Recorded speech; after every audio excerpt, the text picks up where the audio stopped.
Kissing. Buster LeBlanc. Hi. I brought water. It's spring water like you wanted. It's in a blue cup. The regular pink cup that you like isn't ready right now. Oh, well, then I could run back and get that. But he was really I'm sorry to bother you. Reese Witherspoon, Alec Baldwin, George Clooney, Sean Penn, Winona Ryder, and Susan Sarandon also did guest stints on Friends. Rebecca Romaine turned from underwear model to first-time actress on the show. Courtney Cox was awesome. I remember she was like, you should do this. I mean, you should still do Victoria's Secrets, but you should also do this. But there's no denying that the Friends were why millions tuned into the show each week, making it a top 10 show since the day it debuted. With the show expected to make billions of dollars in reruns, the cast took a second look at their paychecks. Having initially signed deals typical for unknown talent, with salaries reportedly in the $20,000 to $25,000 an episode range, the Friends did something unheard of. They stuck together and presented a united front in their negotiations for their first major raise. It took them each to a reported $100,000 an episode. For a while, the media wasn't so friendly. They gave us all a hard time, and aren't we bratty little spoiled actors to go in and do whatever it was we did. By its final season, the cast was making $1 million an episode, and they negotiated with an all-for-one attitude. We wanted to be paid the same because we thought that was fair. Who says money changes everything? The friendships formed in Central Perk are priceless. Unfortunately, we have to walk around holding each other like this all the time. This is the one problem. So it's kind of difficult. That's the big problem. Sleek, stylish, sexy mainstays of the red carpet, the Friends have mastered the fine art of the arrival. Well, almost. Hi, you're late. Why are you late for a very important date? I'm late for a very important date, but that's the great thing about being in an ensemble. You know, all five of them are in there. I can just come in. They just sneak in at the last second. Yeah, exactly. This wasn't the first time E.T. found Matthew in an awards rush. I spent a good 45 seconds on it. Came up with this. Last year, though, at the awards, the whole serving staff had the exact same tuxedo as me, so it was kind of embarrassing. I have nothing to say on camera. Calvin Klein tux. There it is. At the SAG Awards in 1996, Courtney thought there was little chance they'd take home the honor, so she decided to skip the usual preps. This is the first time I actually didn't do hair or makeup, thinking, well, we're just going to go and have a little fun and support Lisa. But here I am looking like this, and we won. So there you go. The night taught Courtney a valuable lesson when Emmy time rolled around. And what do you do to get ready for TV's biggest night? Put a lot of makeup on. Heat caused Matt to have trouble remembering what he was wearing at the 1995 Emmys. The tux is on my, Hugo Boss. Sorry. Yeah, okay, Hugo Boss. And the hair? And the hair I did after I got out of the shower. A dislocated shoulder forced Matt to use a sling in Emmys 96. It was a standout, along with Calvin Klein, which Matt aptly described. Badass tuxedo. I could say badass, right? Badass. Badass Calvin Klein tuxedo. And this is, I affectionately labeled Matt a count this evening. When I saw him, I was like, he's got the count look going on. Very chic, very classic. Thanks. That's not what he really said in the car. Jennifer's 1999 Emmy pick was this Randolph Duke number. Choosing a dress really wasn't all that complicated. You get a couple and you just sort of go with what you feel the most comfortable in. Yeah. And you never know. At the end of it, you're always going, I don't know. Lisa has generally opted for understated elegance. The look served her well when she won the award in 1998 and talked with E.T. immediately after giving her acceptance speech. Hello? It's Mom? It's my parents. That's what I want. They're proud of me.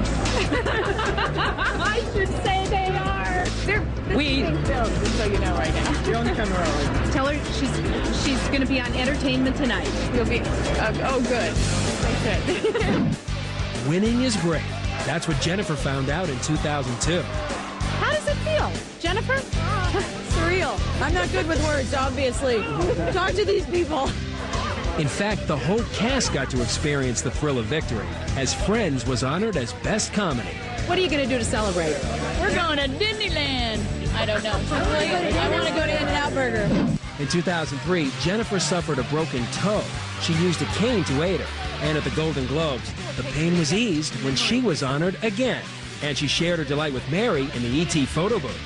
How do I get one of these? You know what? This is very fun. How do you fit in here with your dress?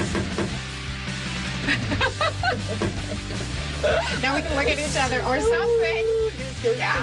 That's good. There was. Oh, we did. We screwed it up. Did we? Oh, well, one more time. Of course, it's an honor just to be nominated. And over the years, even the Friends have enjoyed stargazing. I got to sit in the front first row, so I've never been that close to Cher. That was exciting. Well, Dustin Hoffman's around here somewhere, and he's not too shabby. E.T. has even helped make some introductions. Wow. You're next, go. Did you say I said, poignant and powerful? Yeah, I said everything you were going to say, so it's all out the window. Okay. Wing it. All right, so I'll talk to you guys later. Have you ever met Daniel? No. Hey, Daniel. Don't do that. It's Matthew Perry. Don't do that. No. Hey. How are you? Very nice to meet you. Good luck tonight. Breaking the rule that all actors don't actually know each other. Yeah, what the hell was that? And while the red carpet is always a little bit crazy, you can find out some amazing things. Like when a young Jennifer knew it would be show business for her. I had a plastic record player and I played Annie. Me and my hairbrush. Yeah, oh yeah. Yeah. I'm giving away too much. A fan frenzy is coming up next with Matt LeBlanc and the ladies. Jennifer's $1 Million Wedding, their super VIP guest list, and the bedroom secret she hid from Brad. I guess the first time we found out was when our alarm went off. Then, Courtney Cox gets a kooky hubby and a new name. Courtney Coquette. Courtney Coxette. And talk about crazy. Remember Matthew Perry's romance with Julia Roberts? You know, we've gone out on a handful of dates. Right. I think he's a lovely person and terribly funny. And the most outgoing boyfriend's darkest moments. How did you get the courage to fight the addiction to Vicodin? It's the personal side of your favorite must-see stars. We're taking off. T on VH1 says goodbye to Friends. We're getting personal with the stars. America's obsession with Friends was equaled only by its interest in seemingly every single detail of their personal lives, starting with their romances. Jennifer's first famous fling was with Counting Crows' Adam Duritz, who had previously dated Courtney Cox. Then Jennifer was in a long relationship with actor Tate Donovan. But when she began dating Brad Pitt in 1998, her days of playing the field were over. The two were brought together by their publicists, and the most beautiful couple on the planet were soon the most sought after, creating a paparazzi feeding frenzy wherever they went. Brad and Jen made it official in July 2000 when they tied the knot in Malibu. Fireworks provided a fitting finish to the bash. Of course, it helps when you have $1 million to spend and friends like TV producer Marcy Carsey to let you use their Malibu estate. And forget the Golden Globes. This was the celebrity invite to get. Then couple Edward Norton and Salma Hayek, David Schwimmer, David and Courtney Cox Arquette, Cameron Diaz and Jared Leto, Lisa Kudrow with husband Michelle Stern, and Matthew Perry all made the cut. I didn't have a big fat Greek wedding, but we had a good hour of Greek dancing and some dancers and dancing and, yes, a bouzouki. You have to have a little bouzouki at your wedding. Oh, yeah. Like all newlyweds, they had some adjusting to do. Brad found out his bride's a sleepwalker. Yeah, my mom used to say that I would just sort of, wake up in the middle of the night and show up basically in the living room and, and then sort of something that happens. Kind of wander back? Wander back, yeah. Or sometimes I just walk myself to bed if I fell asleep on the couch. And did Brad know this when you got married, that you might just wander off? No, not until, I guess the first time we found out was when our alarm went off and I walked outside. During production on Friends, Jennifer was doing double duty working in movies. In 1995, on the set of Till There Was You with Jeanne Tripplehorn, she barely got any sleep. Yeah, we taped last night. Finished at like 1 o'clock in the morning. Had a 5 a.m. call here. Nice. Courtney was moonlighting in movies too. It was on the set of Scream that she met her future husband, co-star David Arquette, and sparks flew from the get-go. For that love scene, we wanted us to go over a few more kisses, perhaps. All right, come on. After a 6-year romance with brooding Batman Michael Keaton, Courtney fell in love with a guy who just made her laugh. And in 1998, he surprised her with a unique double-diamond engagement ring. I just found that it was perfect. It means you and me. And your reaction when you saw it? Shock. I was just shocked. Really, I had no idea. The couple said I do on June 12, 1999. Brad and Jennifer's arrival created a frenzy. Other guests included Paul Rubens and David's sister Rosanna. Even the couple's special friends had to present a chip to get past guards.